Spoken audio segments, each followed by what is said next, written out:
We had 23 days of cash left in the bank. Not 6 months, not 90 days, 23. Basically enough to survive a few Uber Eats orders and one late payroll. The team morale was wrecked. People were quitting, and I was honestly fried. I'd been so focused on other businesses in the portfolio, I left my agency run itself into the ground. And the worst part is, I wasn't even sure where the money was leaking from. It felt like every month we were working more, but somehow keeping less. If you're in a similar situation, this video is for you. It isn't about some fluffy mindset reset or how to charge more masterclass. It's a breakdown of the actual steps I took to turn my bleeding, bloated, almost dead agency into a lean, profitable 20% plus profit margin machine. And I'm going to walk you through everything I did step by step. So in the next few minutes, you will see what fixing a broken agency looks like and how to make your agency 3 times more profitable. But before we get into fixing anything, we've got to figure out how bad the damage really is. So we do something called the stress diagnostic. Because the sad reality is that most agency owners don't even know that they screwed up until they're deep in the hole. They just hope next month is better. And that's not a strategy. That's denial with better packaging. So let's do a quick reality check.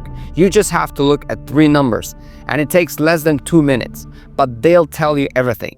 Number 1, cash runway. This is your oxygen. How much cash do you have left in the bank? Now divide that by your monthly operating expenses. So let's say you've got $30,000 in your account and you're burning $15,000 a month. That's 2 months of runway. Not great. That is basically keep the lights on and pray mode. If you're under 3 months, you need to make decisions now, not once the Q3 settles in. 2, net margin trend. Are you actually making profit?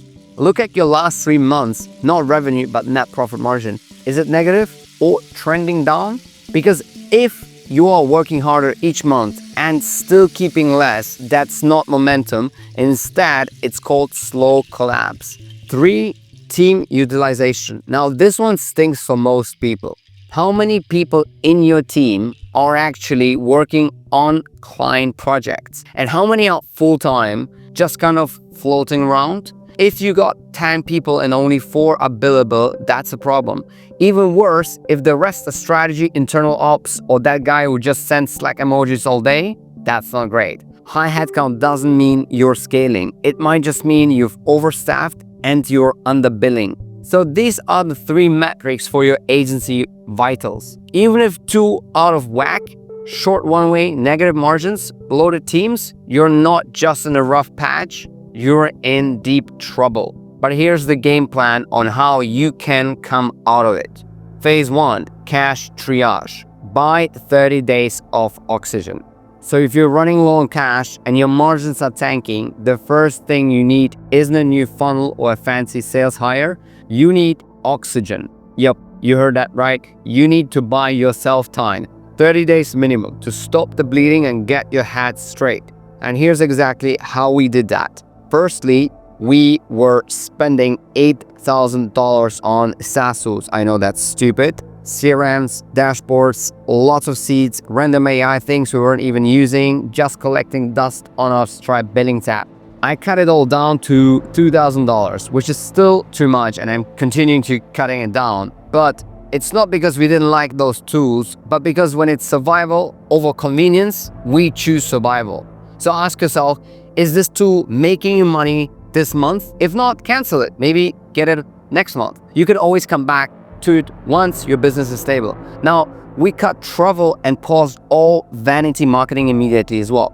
Like completely killed travel spend. No conferences, no offsites, no client bonding dinners at overpriced restaurants, and every marketing activity that wasn't generating direct sales was stopped. No more slow drip nurture campaigns or brand awareness ads with inspirational quotes. If it didn't make us money today or this week, we paused it. Next, I looked at our org chart and realized we had a middle layer doing almost nothing. Meeting about meetings, reporting on reports, that kind of thing. So we cut that layer out. I promoted the A players, the doers, the people who move fast and owned their outcomes. And we parted ways with underperformers. respectfully, but quickly. As a result, we got a smaller team that moved 3 times faster with less noise, less overhead, and way more energy.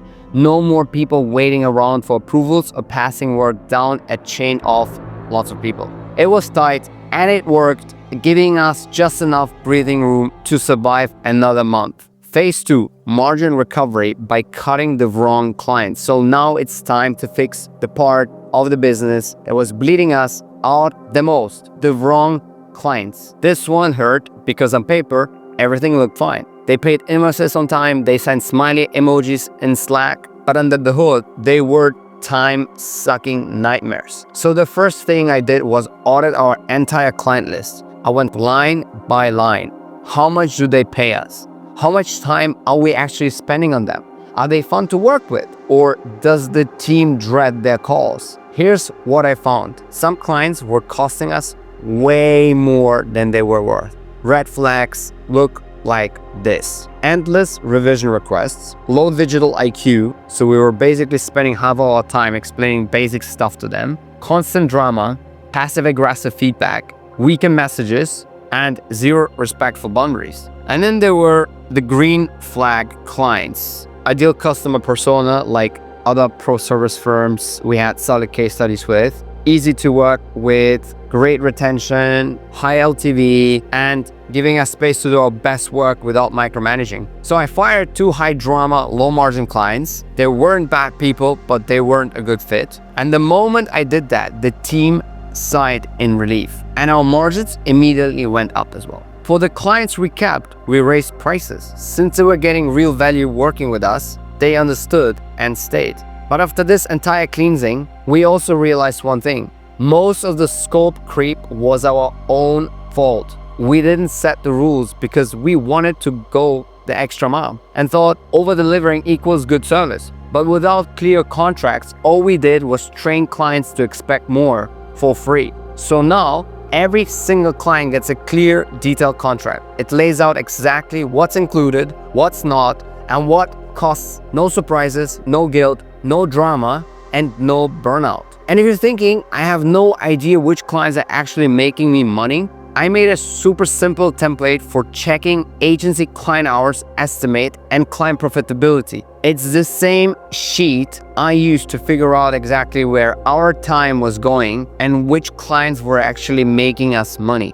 Just plug in your clients, see who's profitable, who's draining you, and what needs to change. It's free, simple, and it will definitely save you a ton of second guessing. The link is in the description below. It helps you figure out runway margins, which clients are worth it, which ones aren't. It's totally free, and I leave the link in the description. Honestly, it's going to save you from a lot of dumb mistakes I already made. Anyway, let's talk about phase 3 now. Rebuilding sales with repeatable channels. So far, we've cut the fat, fixed the margins, and fired the drama. But now we need raw revenue, and not the random referral here and there type. I'm talking about predictable, scalable deal flow. So I did what most founders avoid when they are burned out. I jumped back into sales myself. 1, started with warm channels. I went back to basics, tapped into my personal network, started showing up in the niche communities I'd ignored for months, posted consistently on LinkedIn, not thought leadership fluff, but real behind the scenes stuff that got people to know me and what we do. That alone got the ball rolling, warm leads, old friends reappearing, people sliding into DMs asking what we're up to. Now, number 2, cold email gets added. Once that traction kicked in, I hired a killer cold email contractor to look over outbound. Huge volume, but personalized and AI-enriched short and punchy emails and a proper follow-up system. It started bringing in qualified leads like clockwork. Now we had warm plus cold both working, and it wasn't relying on me grinding 24/7. It was on autopilot. 3, inbound with a twist. On the inbound side, we went full nerd mode. We published hundreds of niche SEO and GEO listicles like top AI search agencies in Austin, best SEO agencies, law firms in Chicago, top performance marketing agencies for SaaS in London. And guess who's number 1 on every single list?